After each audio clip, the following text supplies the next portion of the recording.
तो ये कहानी है सुपर विलन्स की, जिसके पास अनोखी पावर्स है, लेकिन वो विलन्स उस पावर का इस्तेमाल अपने फ़ायदे के लिए करते हैं, जिससे शहर के बहुत सारे लोग मारे जाते हैं। जिसके कारण वहाँ की गवर्नमेंट एक हाईटेक जेल का निर्माण करती है, जिस पे सारे सुपर विलन्स को भेज दिया जाता है। लेकिन वो विलन्स वहाँ जाकर कुछ ऐसा करते हैं जो कि अनएक्सपेक्टेड था। तो मूवी की शुरुआत होती है एक अंडरग्राउंड जगह से, जहाँ कुछ सुपर विलन्स अपने दोस्त वोल्ट को पीट रहे होते हैं, क्योंकि उसे पेबैक को मारने के लिए सुपारी दी गई थी। लेकिन वोल्ट सिर्फ पेबैक के बीबी और बच्चों को ही मारकर वापस आ जाता है। तभी वहाँ पेबैक आ जाता है और सभी सुपर विलन्स को मार देता है। और आखिरी में पेबैक वोल्ट से पूछता है, तुम्हारी दुश्मनी मुझसे थी, तुमने मेरे बीवी बच्चों को क्यों मारा? वो तो बेचारी 7 साल की थी। पेबैक वोल्ट को मारते हुए कहता है कि वो शहर के सारे विलन्स को मार देगा। तभी वहाँ पुलिस आकर पेबैक को अरेस्ट कर लेती है। अब कहानी यहाँ से फ्लैशबैक में बताई जाती है कि जब पूरे शहर पे पल्स फैल गया था, जिसका कारण था न्यूक्लियर वॉर। अब न्यूक्लियर बॉम्ब का जो रेडिएशन था, उससे पूरी दुनिया की संसाधन पे भारी कमी आ गई थी, यानी लोग ज़्यादा और खाने पीने की सामग्री कम। रेडिएशन से बहुत सारे लोग मारे गए थे। अब जो बचे हुए थे, उनमें से कुछ लोग के पास सुपर नेचुरल वाली पावर्स आ गई थी। शहर पे पहले से संसाधनों की काफ़ी कमी थी। अब जिन लोगों के पास सुपर नेचुरल पावर थी, वो उसका इस्तेमाल करके बैंक लूटते हैं, लोगों को मारते हैं। ये सारी चीज़ों से ऑस्ट्रेलिया की गवर्नमेंट काफ़ी ज़्यादा परेशान थी।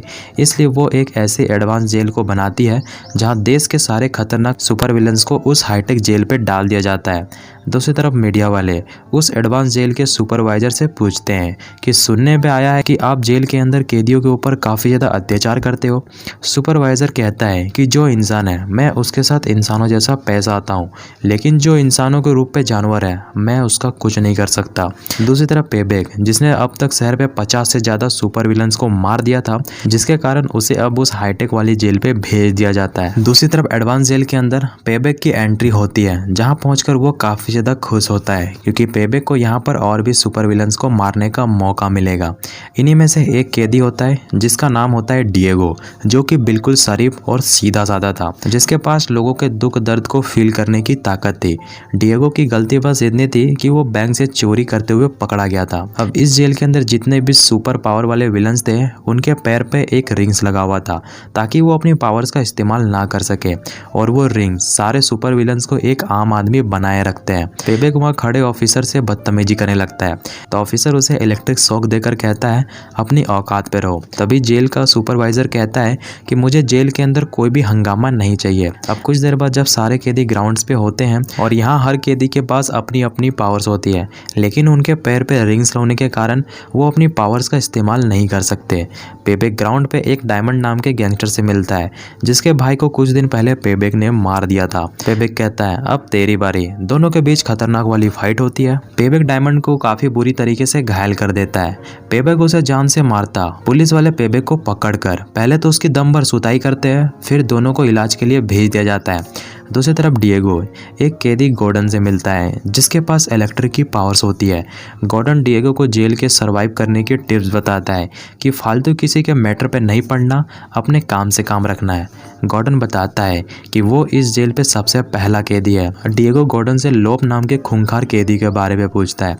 गॉर्डन बताता है कि उसके पास लोगों के दिमाग को काबू करने की ताकत है, और सुना है उसने एक आदमी को अपने ही दिल निकालने के लिए मजबूर कर दिया था। गॉर्डन डिएगो को सलाह देता है कि मरने का शौक है तो खुद सुसाइड कर लेना, लेकिन लॉप के हाथों मरने के बारे पे सोचना भी मत। अब कुछ देर बाद लॉप को पेरोल के लिए जज के सामने बैठाया जाता है। जज लॉप से पूछता है कि हम तुम्हें जेल से क्यों रिहा कर दे। लॉप जज लोगों से बदतमीजी करने लगता है, जिसके कारण लॉप का पेरोल कैंसिल कर दिया जाता है। तभी वहाँ जेल का सुपरवाइजर आकर लॉप से कहता है कि मैं कुछ हफ्तों में रिटायर हो जाऊंगा, इसलिए तुमने जो ये पैसा बैंक से लूटे हैं वो मेरे अकाउंट पे डाल दो, ताकि मेरा बुढ़ापा अच्छे से कट सके। अगर तुमने ऐसा नहीं किया तो मैं तुम्हारे दिमाग के टुकड़े टुकड़े कर कर कुत्तों को खिला दूंगा। दूसरी तरफ जेल के हॉस्पिटल पे पेबैक का इलाज चल रहा होता है।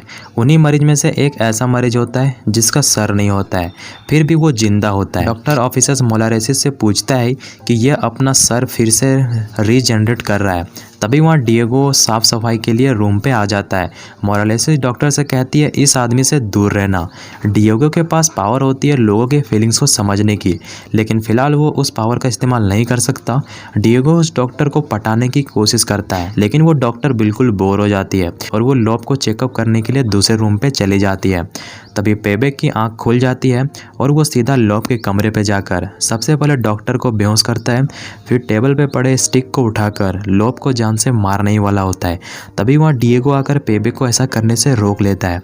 तभी वहाँ गार्ड्स भी आ जाते हैं और पेबेक को पकड़कर हॉस्पिटल बेड पे कसकर बांध दिया जाता है।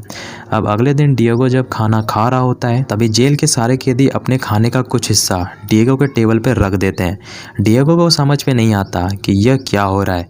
तभी वहाँ गॉर्डन आकर डिएगो को बताता है कि कल तुमने लॉब की जान बचाई थी, जिसके कारण तुम अब लॉब के खास आदमी बन चुके हो और कोई भी आदमी लॉब से पंगा नहीं लेना चाहता।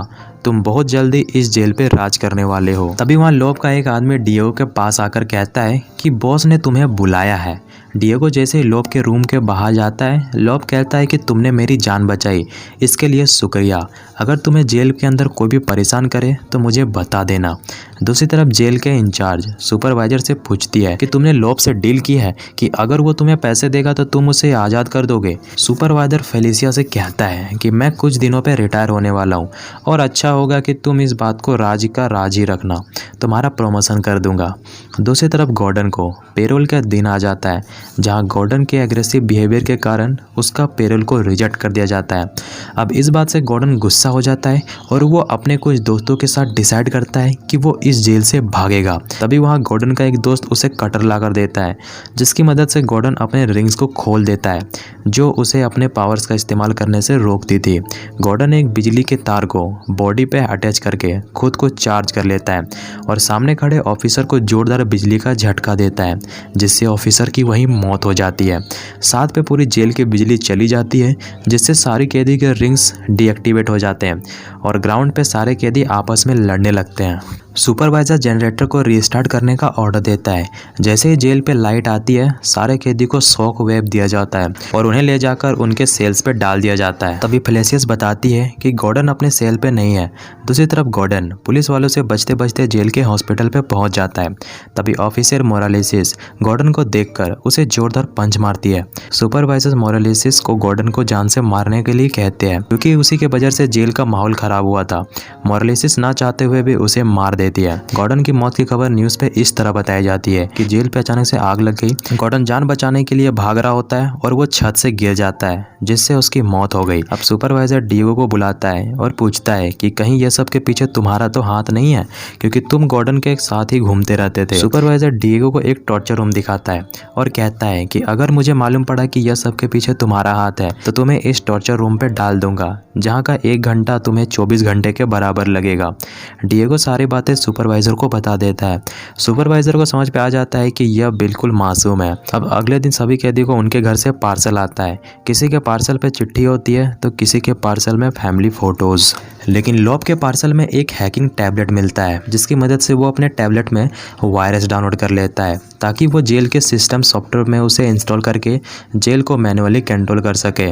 दूसरी तरफ पेबेक ग्राउंड पे डायमंड से लड़ने जाता है, लेकिन डायमंड लड़ने से मना कर देता है। दूसरी तरफ डिएगो लॉब से मिलने उसके रूम के पास जाकर पूछता है कि तुमने मुझसे कहा था कि तुम मुझे जेल से बाहर निकाल दोगे। लॉब कहता है इस फ्राइडे तक रुक जाओ, काम हो जाएगा। अब दूसरी तरफ फेलिसिया, जो वॉल्टर के रिटायर के बाद जेल की सुपरवाइजर बनने वाली थी, उसे मालूम पड़ता है कि वॉल्ट ने अगला सुपरवाइजर डैन को बनाने का ऑर्डर दे दिया है। फेलिसिया यह बात से काफी ज्यादा गुस्सा होती है। सुपरवाइजर यह बहाना देता है कि मेरे हाथ पे सब कुछ नहीं है। दूसरी तरफ सुपरवाइजर लॉब के पास जाकर कहता है कि आज मैं रिटायर्ड होने वाला हूँ, इसलिए सारा पैसा जल्दी जल्दी मेरे अकाउंट पे ट्रांसफर करो। डील के मुताबिक लॉब अपने सारे पैसे सुपरवाइजर के अकाउंट पे ट्रांसफर करने लगता है। सुपरवाइजर यह सोचकर काफी ज्यादा खुश हो रहा होता है कि लॉब उसके अकाउंट पे आसानी से पैसे भेज रहा है, लेकिन लॉब अपने टैबलेट की मदद से जेल के सिस्टम पे वायरस इंस्टॉल कर देता है, जिससे पूरा जेल का सिस्टम ऑफलाइन हो जाता है, जिससे सारे कैदियों की रिंग्स डीएक्टिवेट हो जाती है, जिससे सारे कैदी के पास उनकी सुपर पावर्स दोबारा से आ जाती है, जहाँ सारे सुपर विलन्स आपस में लड़ने लग जाते हैं। जेल का माहौल पूरी तरीके से बेकाबू हो जाता है। ऑफिसर चाहकर भी इन्हें नहीं रोक सकते थे। दूसरी तरफ डिएगो, जिसके पास पावर थी लोगों के फीलिंग्स को फील करने की, वो जेल पे इतने सारे लोगों के फीलिंग्स एक साथ बर्दाश्त नहीं कर पा रहा होता है। दूसरी तरफ फेलिसिया सुपरवाइजर को कॉल करके बताती है कि जेल का पूरा सिस्टम ऑफलाइन हो चुका है, सारे कैदी आपस में लड़ रहे हैं। सुपरवाइजर कहता है सिस्टम को दोबारा से रीस्टार्ट करो, मैं अभी आ रहा हूँ। सुपरवाइजर जब लॉब के कमरे से बाहर जाने की कोशिश करता है, दरवाज़ा लॉक होता है जो लॉक नहीं किया था। गार्ड उन्हें रोकने की कोशिश करते हैं लेकिन उन्हें कोई नहीं रोक पा रहा होता है। दूसरी तरफ फेलिसियस डैन से कहती है कि जेल का पूरा सिस्टम ऑफलाइन हो चुका है, अगर तुम बेसमेंट में जाकर जनरेटर को रीस्टार्ट कर देते हो तो सिस्टम दोबारा से ऑनलाइन हो जाएगा। अब डैन जैसे ही बेसमेंट में पहुंचता है उसे आइडिया नहीं होता कि जनरेटर रीस्टार्ट कैसे होता है। फेलिसिया उसे गाइड कर रही होती है, तभी अचानक से नेटवर्क चला जाता है। डैन जनरेटर का रीस्टार्ट का बटन ढूंढ लेता है लेकिन तभी वहाँ डायमंड आ जाता है और वो डैन को मारने लगता है। डैन सामने पड़े रोड को उठाकर गर्म नाइट्रोजन के पाइप में मारता है। वो गैस जैसे डायमंड के मुंह पे जाता है, उसकी मौत हो जाती है और डैन जनरेटर को दोबारा से रीस्टार्ट कर देता है। जेल का सिस्टम जैसे ही ऑनलाइन आता है, सारे कैदियों को रिंग्स दोबारा से एक्टिव हो जाता है, लेकिन पेबेक ने जेल के ज्यादातर कैदी को मार दिया होता है। दूसरी तरफ वॉल्ट फेलिसियस से कहता है कि तुम सुपरवाइजर की कुर्सी संभालने के लायक बन चुकी हो। वॉल्ट अपना पेन फेलिसिया को देकर कहता है मजे करो। दूसरी तरफ लॉब को इस हरकत के कारण उसे टॉर्चर रूम पे डाल दिया जाता है, जहाँ का 1 घंटा 24 घंटे के बराबर होता है। दूसरी तरफ फेलिसिया अब जेल को अब अपने हिसाब से चलाना शुरू कर देती है, जहाँ वो जेल के सिस्टम को अपग्रेड करती है। दूसरी तरफ डिएगो को भी पेरोल पे छोड़ दिया जाता है और इधर वॉल्ट रिटायर्ड होने के बाद एक नई जिंदगी की शुरुआत करने के लिए चला जाता है। और इसी के साथ मूवी यहीं पे डी एंड हो जाती है।